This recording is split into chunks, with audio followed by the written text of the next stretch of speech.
एक बार की बात है कि एक राजा और उसका वजीर दोनों बहुत मुश्किल में थे, क्योंकि दोनों के कोई बेटा नहीं था। दोनों की एक ही सी मुसीबत थी, दोनों को एक दूसरे के और करीब ले आई थी।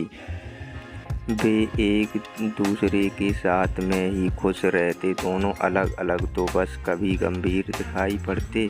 जहाँ राजा रहता वहीं उसका वजीर रहता, और जहाँ वजीर रहता वहीं उसका राजा मिलता।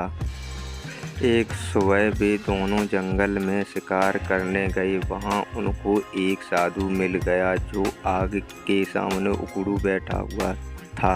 लगता था कि वह पूजा कर रहा था, क्योंकि उसने आने वालों की तरफ देखा ही नहीं। राजा बोला, चलो चलकर इससे बात करते हैं, हो सकता है कि यह भला आदमी हमारा कुछ काम कर दे। सो दोनों ने उसके सामने लेटकर उसको प्रणाम किया और अपना दुखड़ा रोया।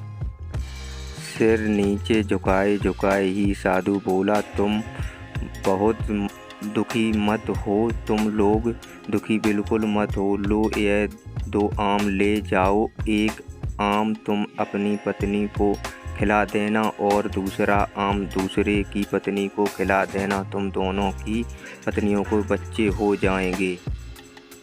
साधु को बहुत बहुत धन्यवाद देकर राजा और उसका मंत्री दोनों अपने अपने घर लौट गए और आम अपनी पत्नियों को खिला दिए। ठीक समय पर दोनों ने एक एक लड़के को जन्म दिया।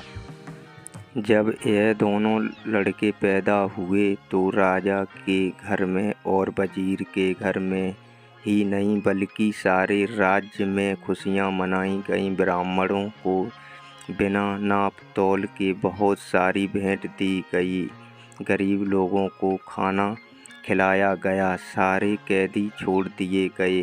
देश में ऐसा समय पहले कभी किसी ने नहीं देखा था।